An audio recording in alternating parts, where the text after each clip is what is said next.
Siemka, ja jestem Adacho i wierzcie mi na słowo.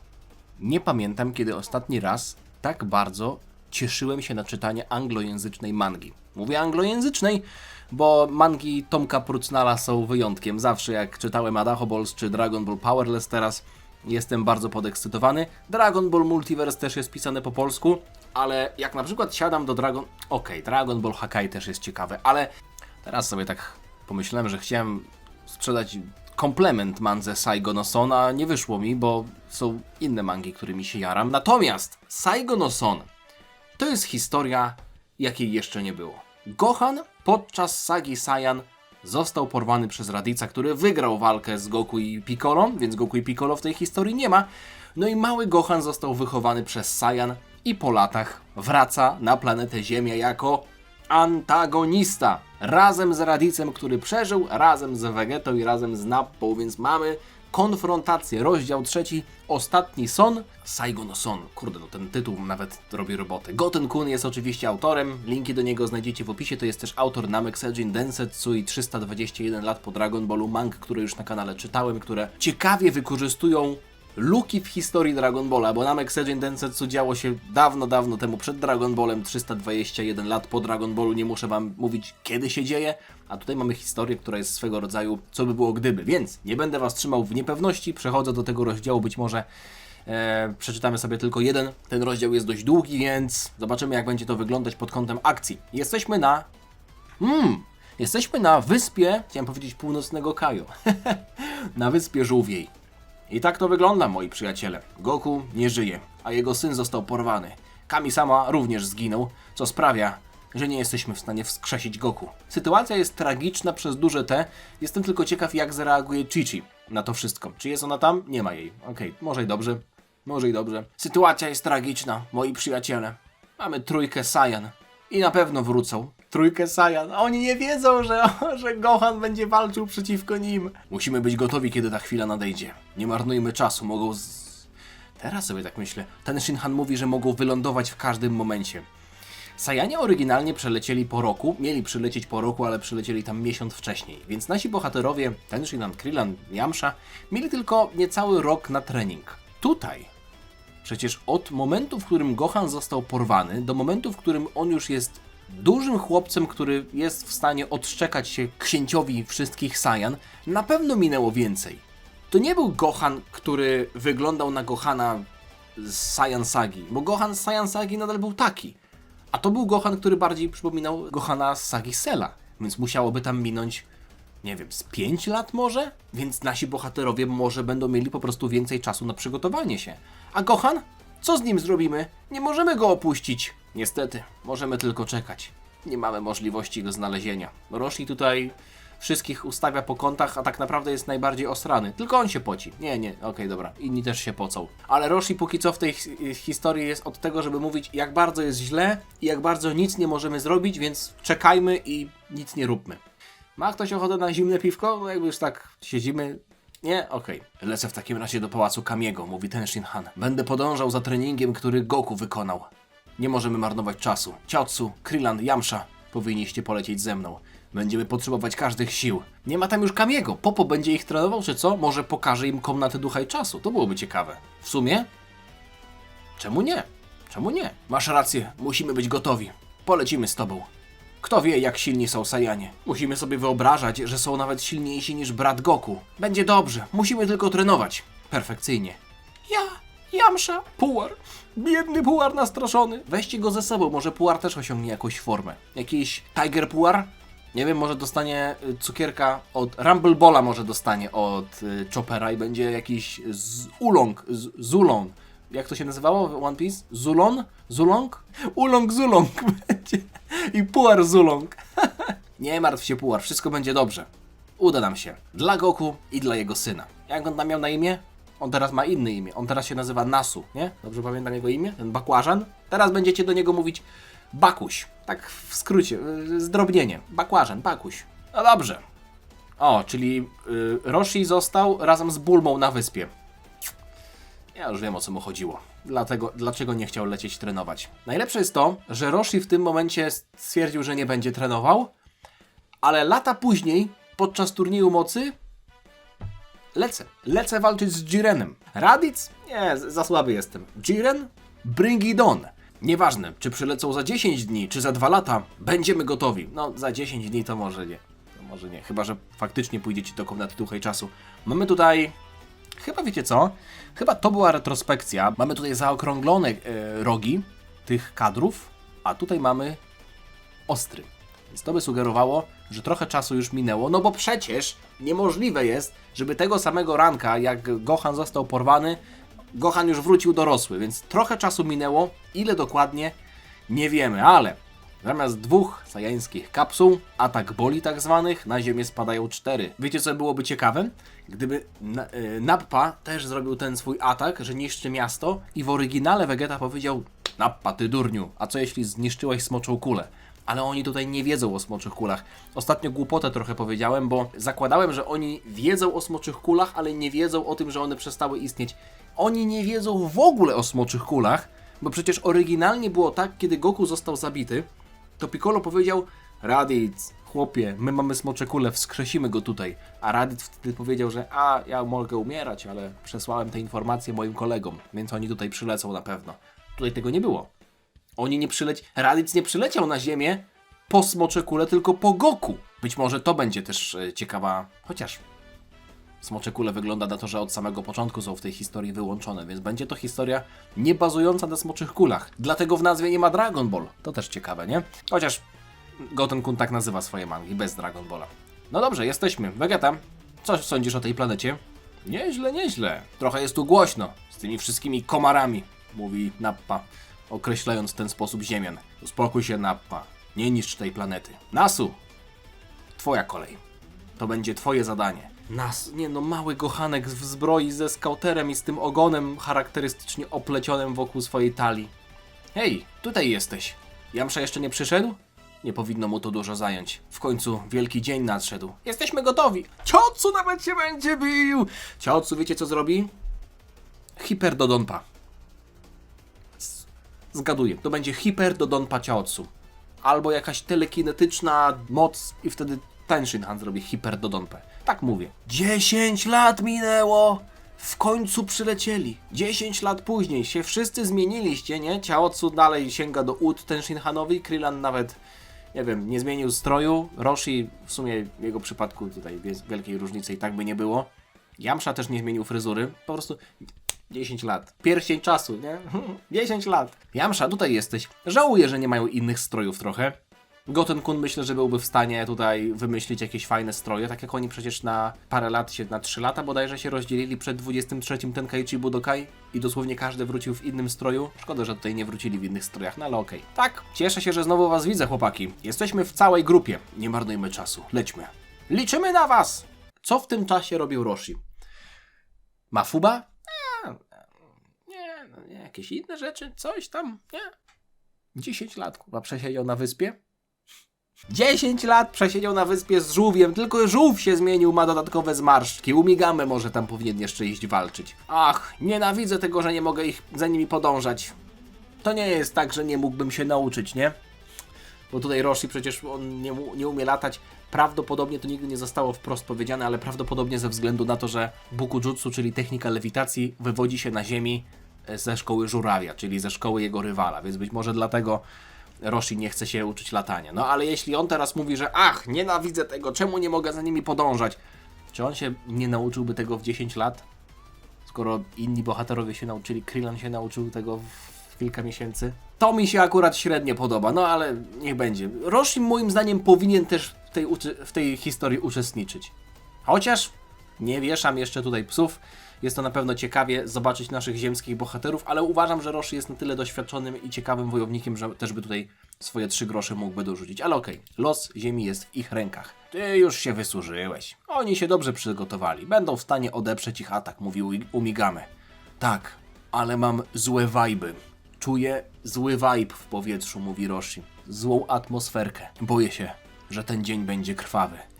Wiem, że oni trenowali ciężko przez te 10 lat, ale Saiyanie są nieprzewidywalni. Walka o przyszłość tej planety będzie rozegrana na tej wyspie. Na wyspie się będą bić. To ciekawe. Oryginalnie saga Saiyan nie odbywała się na wyspie. Być może to też będzie miało jakiś związek z fabułą? Tak jak ostatnio w mandze Young Jijiego mieliśmy Futodamę. Czujecie to? Dranie. Wykonali już ruch. Miasto zostało zniszczone i Gohan to zrobił? Spędzasz za dużo czasu z Nappą, Nasu. Powiedziałem ci, żebyś był ostrożny, aby potem sprzedać tę planetę. O, przepraszam, Vegeta. Gohan zniszczył całe miasto własną ręką. Bez skrupułów. On naprawdę jest zły. Ja myślałem może, że tutaj będzie jakiś twist, że on wróci na naszą stronę. Może wróci, nie wiem. Nie wiem, to jest najciekawsze właśnie, że nie wiem. Zacznijcie szukać wielkich źródeł energii na tej planecie. Musimy się nimi zająć, mówi Vegeta, włączając swój skauter. Umówiliśmy się, Chaozu. Jeśli sytuacja wymknie się spod kontroli... No dlaczego Chaozu ma się usunąć? Dlaczego? No i co to da? Usunie się w cień i tak przecież planeta zostanie sprzedana, wszyscy wybici. No to niech już walczy do samego końca. Dużo czasu minęło, odkąd się widzieliśmy ostatnio. Przynajmniej rok. Tak, trening zajął nam dużo czasu. Ci przebrzydli Saiyanie się musieli tutaj pojawić, żebyśmy mieli pretekst do ponownego spotkania. Czy Bulma jest bezpieczna? Tak, została w korporacji Kapsuła, razem ze swoimi rodzicami i skarpetkami. Soks? Czy chodzi tutaj o puara? Puar przecież to jest rodzaj herbaty, więc to nie jest raczej kwestia złego tłumaczenia. Kim są skarpetki? Soks? Czekaj. Czy to jest dziecko Bulmy i Yamszy? Soks? To jest element bielizny skarpetki. Trunks to jest element bielizny. Bulma to jest też element bielizny. Więc to musi być osoba z rodziny Bulmy. Ale nikt takiego imienia nie ma, więc to musi być nowa osoba. A to oznacza, jeśli jeszcze Krillin pyta Yamszę o Bulmę, że to jest jego dziecko. Może zobaczymy ją w takim razie, albo jego syn, albo... Wow, okej, dobra. Vegeta, nie wiesz co tracisz. Ej, chłopaki, są tutaj Saiyanie. Byliśmy spodziewani tutaj, w sensie spodziewaliście się wy nas. Oczywiście, mówi Vegeta. Domyślam się, że jesteście kolegami Kakarotto. Oni poznają Gohana i jestem ciekaw tego momentu, kiedy poznają Gohana. Cóż, rozpoznaję tego łysego gościa. Był tam 10 lat temu. Wiem, jest tam. To on. Poznaję tę potworną aurę. Jest was tylko 4? I myślicie, że możecie nas pokonać? Albo jednego chociaż z nas? Nie chcę was rozczarować, ale wasza ostatnia godzina nadeszła. Przygotowywaliśmy się 10 lat na ten moment. Nie deklaruj zwycięstwa za wcześnie. Zaraz zobaczymy. Ale Krillin zauważa. Krillin zauważa. Im serce pęknie, jak to zobaczą. Tak jak myślałem, jest ich 4. Brawo, potrafisz liczyć, mówi Vegeta. W takim razie ten mały, to musi być syn Goku? O! Ciekawe, czy on pamięta ojca. Musi pamiętać, nie? Tak, to prawda. Nasu jest synem Kakarotto. Wychowaliśmy go na prawdziwego Saiyanina. Wolnego od słabości, które mają ziemianie. Oczywiście. Nawet nie próbujcie go przekabacać na swoją stronę. Nasu jest jednym z nas. Spędziliśmy z nim więcej czasu niż ktokolwiek z was. 10 lat, nie? 10 lat. Hej, nie mogą cię namawiać, żebyś walczył przeciwko nam. Jesteś jednym z nas. Krillin próbuje namówić Gohana, który już nawet nie posługuje się tym imieniem. O czym ty gadasz? Nie znam cię, gnomie. Zabraniam ci, żebyś mówił do mnie, jakbyśmy się znali. Co? Gnomie? Gnomie? Jak możesz, Gohan? Przyjdzie matka ci w pierdol spuści za takie gadanie. Co? Krillin zdumiony. Gohan jedną ręką go odrzuca. Goten-kun, czy ciebie nie boli serce rysować takie mangi? Mnie boli serce, jak to czytam. Jak można wymyśleć taką historię brutalną? Myślę, że do niego dotarło, śmieje się Nappa. To bezużyteczny Krillin. On przeszedł na ich stronę, mówi ten Shinhan. Zdejmijcie skautery. Wiecie, że są bezużyteczne. Są w stanie dostosowywać poziom mocy w zależności od swoich emocji, mówi Vegeta.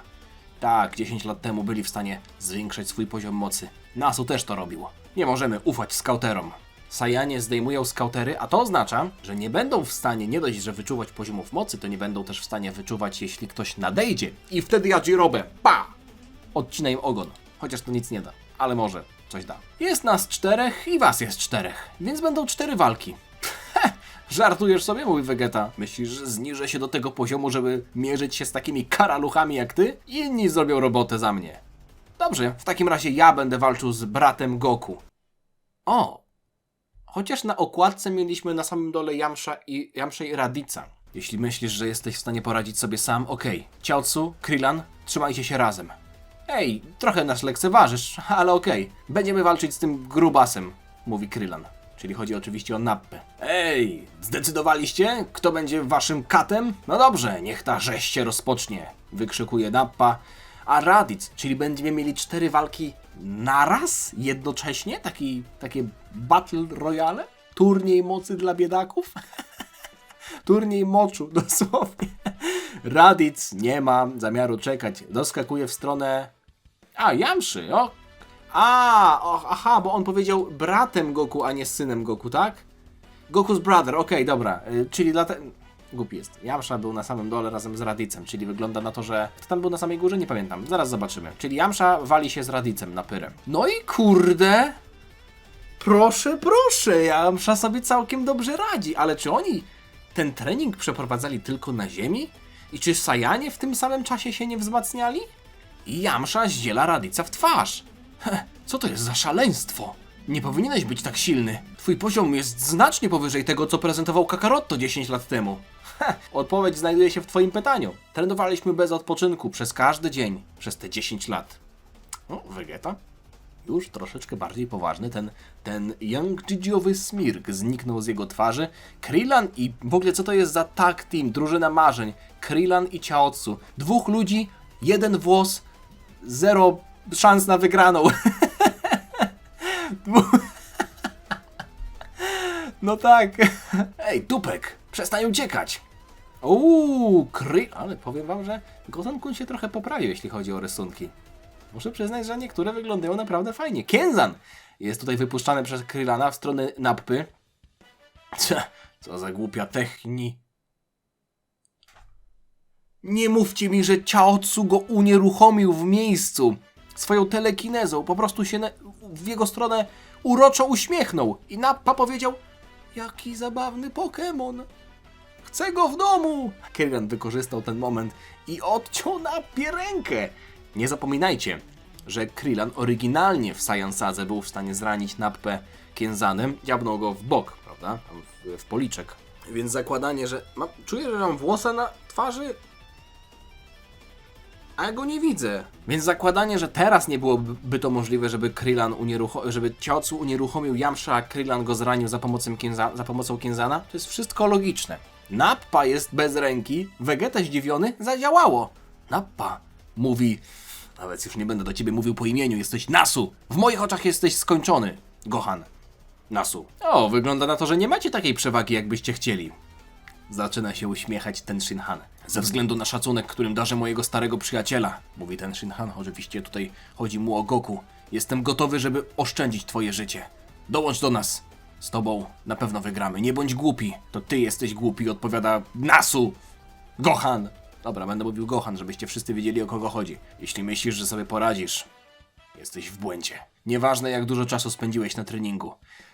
Zwróćcie uwagę na to, że Gohan jako jedyny jest hybrydowym Saiyaninem, a więc jest bardzo prawdopodobne, że ma on większy potencjał niż Raditz, Nappa i Vegeta.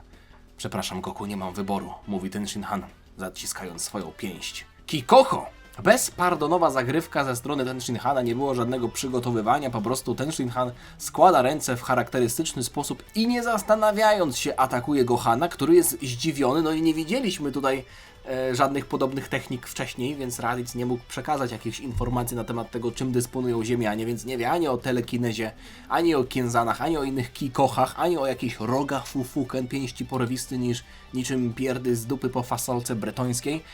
Będę powtarzał ten żart do końca świata, ale wygląda na to, że Gohan jakoś tam jest w stanie chyba sobie poradzić, albo przynajmniej zareagować i postawić na czas blok. Wielki wybuch, Chiaotzu i Krillin zdumieni, ale z tego co widzę, Gohan przytankował ten cios. Ten Shinhan, nie musiałeś tego robić. Wolałeś, żebym to ja z nim walczył, Yamcha, więc pozwól mi robić tak jak chcę. Tak czy siak. To go nie wykończy. Interesujące.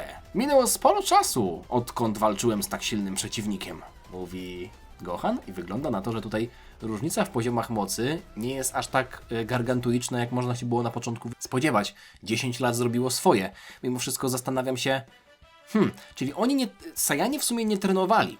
Oni walczyli, ale oni walczyli tylko i wyłącznie podbijając planety, wybijali tylko ludy, które były znacznie słabsze od nich. Poza tym pewnie często też walczyli w formach Ozaru, więc ich misje nie do końca wyglądały jak treningi, podczas kiedy nasi bohaterowie trenowali specjalnie pod to, żeby zwiększyć swój poziom mocy, plus też mają techniki, które wykraczają poza ich poziom mocy, no nie?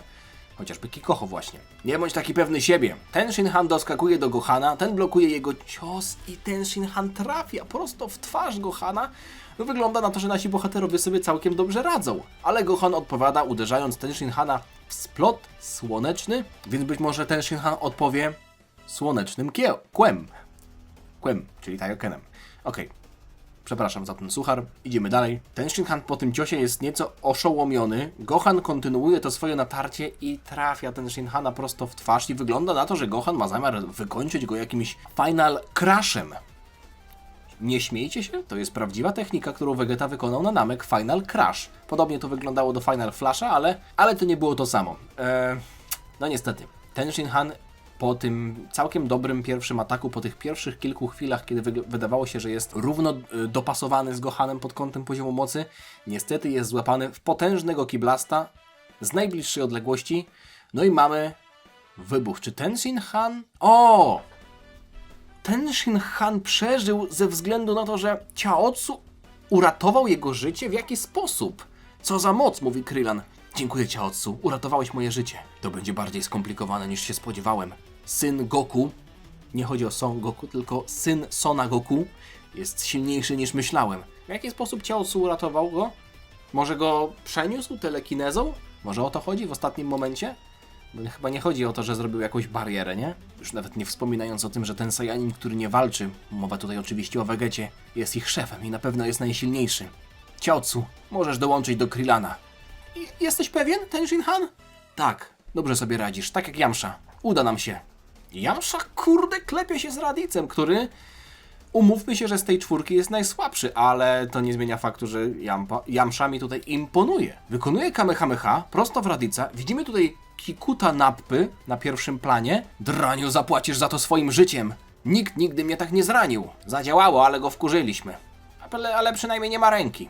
Nie możemy się zrelaksować. Musimy iść na całość, mówi Krillin. Krillin, utrzymajmy przewagę i zaatakujmy go naszymi najlepszymi technikami.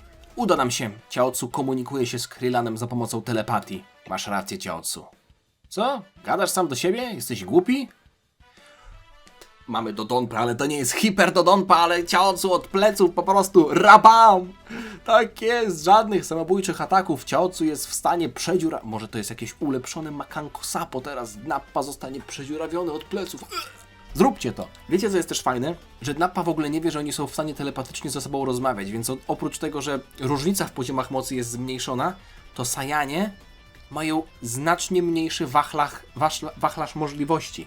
To jest też ciekawe. Z jednej strony Dodonpa, z drugiej strony Kamehameha. Nappa jest wzięty w krzyżowy ogień pytań, ale chyba przeżył to wszystko. Tumany kurzu są wzniecone, Krillin aż dyszy, Chaozu milczy. Jeśli on nie jest wykończony po tym wszystkim, no widzimy, że stoi tutaj, ale jest jego zbroja zniszczona. Ty, co jest? To jest podobna sytuacja do tej, kiedy Gohan został uratowany przez Piccolo, a tutaj nie ma Piccolo. To może będzie tak, że atak będzie leciał teraz w Krillana i Chaozu wskoczy przed Krillana, tylko że się okaże, że Chaozu jest w sumie mniejszy niż Krillin, więc ten atak przeleci przez niego i zabije ich dwóch. Oby tak nie było. Okej, dobra. O nie! O nie! Nie atakuje go Kiblastem, atakuje go ciosem bezpośrednim. Ten cios jest tak silny, że mamy nawet pokazane reakcje naszych bohaterów. Wszyscy są przerażeni tym, co widzą. Krillin jest trafiony bezpośrednio, potężnym uderzeniem przez Nappę. Obawiam się, że to może być koniec Krillina. Chyba tak.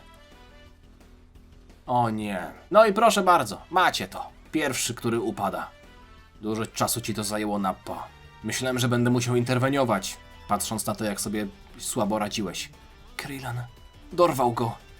Ten gość jest potworem, po tych wszystkich atakach nadal miał tyle energii. Ciaocu, rozmawialiśmy już o tym, musisz uciekać. Nie jesteś w stanie zrobić nic sam. Tak, ten Shinhanie, ale... Nie ma żadnego ale, Ciaocu. Musisz uciekać, to rozkaz. Nie udawaj bohatera. Muszę spróbować coś zrobić. Czyli teraz Ciaocu się wysadzi tak jak w oryginale? Ciaocu! Zobaczcie na niego! Wygląda trochę jak Maciek z klanu. Ciaocu, co masz zamiar zrobić? Czekam na ciebie, mikrobie. Gnom i mikrob. Czekam na ciebie, mikrobie. Ciaocu, pokaż mu. Mafuba! Ciaocu się nie zabija! Ciaocu robi Mafubę na nappie! Ale przecież on też może poświęcić swoje życie przez to. Co jest? Nie! Ciaocu nie! Nappa się power-upuje jakąś aurą. Ciaocu nie jest w stanie chyba przezwyciężyć tej siły. Pokażę ci, jak to się robi. Mafuba na niego nie zadziałała, no to po co myśmy, że dostali tę Mafubę? Ja bym napisał historię tak, że Ciaocu zapieczęto... A gdzie miał w ogóle jakąś... kapsułkę? Gdzie on go chciał?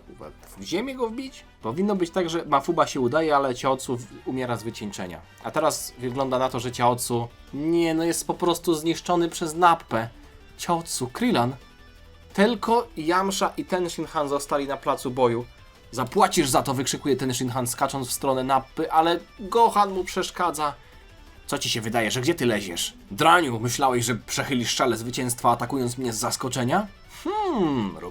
Robi się interesująco, mówi Vegeta, który póki co jest jedyną osobą, która sobie nawet brąk nie pobrudziła podczas tej walki. Nie wtrącaj się, Nappa, masz już dwóch, mówi Gohan.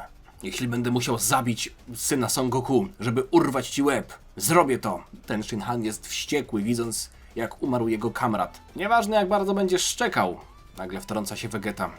To nie zmienia faktu, że została was tylko dwójka. 2 na 4 nie macie żadnych szans. No, może uda wam się zabić Radica. Maksymalnie. Raditz, wiecie co? Po tych wszystkich ciosach mentalnych, które on przyjął, powinien dołączyć do naszych. Mówi, nie, no ja się obrażam na was, nie będę z wami się bawił. Zabieram grabki i idę do domu. Nie mój cyrk, nie moje małpy. Dobrze wam poszło, ale sytuacja jest beznadziejna dla was. O, zobaczcie, mamy towarzystwo. Co jest grane? Okej, nie. Powiem wam, przyznam wam się do czegoś z ręką na sercu. Po pierwsze, nie wiedziałem, że teraz pojawi się Chi-Chi, ale wiedziałem, że Chi-Chi pojawi się w tej mandze. Dlaczego? Jak się wchodzi na stronę Dragon Ball Multiverse i wchodzi się w tę mangę, to się widzi okładki rozdziałów. No i muszę przyznać, że wpadło mi to w oko, więc wiedziałem, że Chi-Chi będzie. Nie wiedziałem, że będzie w tym momencie. Ale czy to będzie Chi-Chi walcząca? Czy to będzie... Mamy Roshiego, mamy Puara, mamy Bulmę. Gdzie jest w takim razie Sox? Gdzie są skarpetki? Gdzie on jest? Gdzie on jest, mówi matka. Hej, patrzcie, tamci wyglądają jak ta 4 Saiyan, ale ja widzę tylko 2 naszych. Dokładnie. Nie widzę Krillina i Chaozu, mówi Roshi, który całą mangę się poci. Ej, a jeśli tam jest ich 4, to znaczy, że mój Gohan też tam jest. Chi-Chi, ale ona nie płacze, w sensie jest zrozpaczona, ale nie mdleje. Może będzie się bić faktycznie. Czego oni chcą? Raditz, słaby, tak? Zaraz zobaczycie, czy jestem taki słaby. Przyjmij to! Mówi Raditz, wystrzeliwując pocisk w stronę chyba tego statku, który przyleciał. No nieźle. Yamcha przyjął cios, żeby Bulmę ochronić, która jest jego żoną, chyba nie? O, było blisko. A co ty tu robisz, Bulma? Chi-Chi chciała tu przylecieć. Oni teraz sobie urządzają gadkę. Chi-Chi chciała tu przylecieć niezależnie co, więc nie mogłam pozwolić jej lecieć samej. Gohan! Czy obudzi się w Gohanie jakiś instynkt? Pozna swoją matkę może? Gohan! Budzą się w nim wspomnienia.